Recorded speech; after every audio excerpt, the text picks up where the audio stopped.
Good afternoon, everybody. Colin here with TechOut. So, as you guys know, I fixed this iPhone 6 Plus right here a while back, and what happened with it was I fixed it. It had the no service issue. As you can see right here, it actually has Verizon. It actually had service, but it wasn't getting LTE or or any GSM networks or anything that ran on LTE or stuff like that. So I narrowed it down to a problem with the baseband, and I decided I was just going to go ahead and sell it as is because I didn't have any way of reballing the baseband. I don't have any reball stencils yet. I had to order them, and the only place I could find them was China. So it's going to take 2 or 3 weeks to get them. So I figured, I got the phone working. Somebody else can fix that issue. I'm just going to go ahead and sell it as is. So I listed it. Here are the pictures of it. It is working in the pictures.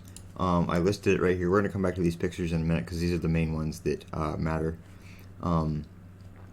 So I didn't do anything to it other than change the battery, change the little 5 gigahertz antenna that's up here in the top corner, and change the home button cable that runs under the screen because the connector that's in this area right here, let's see if I can get that to stay, that's in this area right here, the connector actually broke and Touch ID wasn't working, so I replaced the cable, which did fix Touch ID.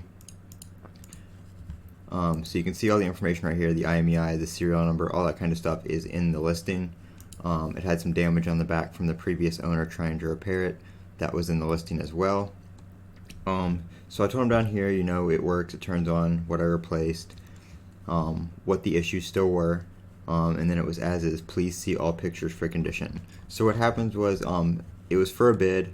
I put it up for one day, I got 22 total bids. The winning bid was $93. And I got home that day, the day it ended, and it wouldn't turn on. It was completely dead, shorting out, not turning on. Don't know what happened. It was working fine the day before, and all night I actually plugged it in to charge it, so when I mailed it out, it would be charged. I plugged it in that morning, it was on still. I got home an hour before the listing ended, and it was completely dead, no power whatsoever. So I was like, okay, whatever, I'm just going to let the bids, I'm going to let people keep bidding, instead of just canceling it, because it was listed for parts are not working already.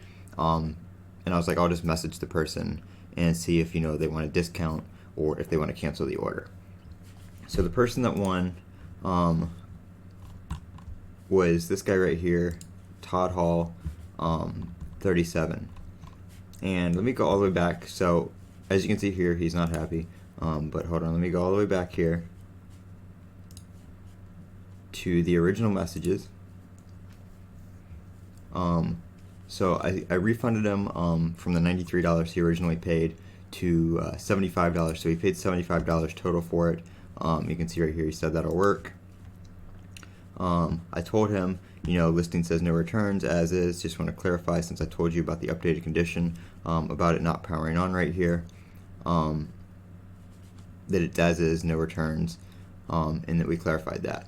And he said, okay, when you refunding it. I refunded him.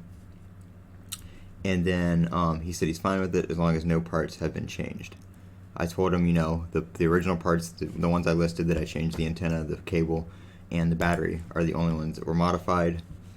Other than the battery, he says. That was just a second message to the follow-up one he said. And I said it's still got all the parts that were pictured and listed. All the parts that were pictured and listed. So you can see here, the previous owner had some screws out of it. It was missing a screw here, a screw here. Nothing down here was changed. These screws aren't missing right here because those are on the cover plate, which was, I did put that back on after the fact. And it might have been missing like a standoff or something up here. Actually, no, it wasn't missing one. The other person just put it in the wrong spot. It was here instead of here, which didn't affect anything really. It was just in the wrong spot. As you can see, the previous owner messed up right here, and they put the screws in the wrong spot, and it kind of went through. It didn't have any damage to the board on the top up here from the screws. Those were all correct. It was just this screw right here, and this one right here, which didn't actually, that already went through the board. It didn't touch the board or anything like that because the hole was through the board. So the board wasn't damaged from the screws or anything like that, and I did, show him and tell him about that down there on the bottom or on the back of the case. So that leaves us at today where he sent me a message. We're gonna go back. I told him, I say, hey, you got it. just want to make sure everything arrived okay. And he said he was not happy at all because a bunch of screws are missing. What do you mean a bunch of screws are missing? I told you everything that was pictured is included. And it was missing, I think, like 3 screws. Because like I said, I put this back on, this cover back on, and I'm pretty sure I put one of these other covers back on as well. So I think it was probably only missing 2 or 3 screws total. Because I did include more screws than what were in the picture right here. So I told him, I was like, okay, I don't know what you're talking about because I told you to check the listing. Like the listing clearly says on the bottom, as is, please see all pictures for condition. I told him everything that is in the picture is included. He said we don't have to be rude. Doesn't matter. I don't believe the phone was working even when it was even up until the sale of this item. Well, clearly it is working because, as you can see here, we have the IMEI, which you can't see it in the picture, but obviously he can't see it because he has the phone. And then you can see the IMEI here on the phone, powered on, everything, working, powered on. So clearly I had pictures of it working. It was on when I had it. He can verify that with the IMEI on the back of the phone and the screen. So I don't know, whatever. I don't know why these people on eBay are so stupid, can't look at the pictures, and then want to accuse you of not including screws or saying they're not happy because they, misread the listing or didn't look at the whole listing, and then it's your fault when they get the item. So that's how the first iPhone repair went. Not so good, but is what it is. Colin here with Tech Out. Don't forget to comment, rate, and subscribe, and have a great day.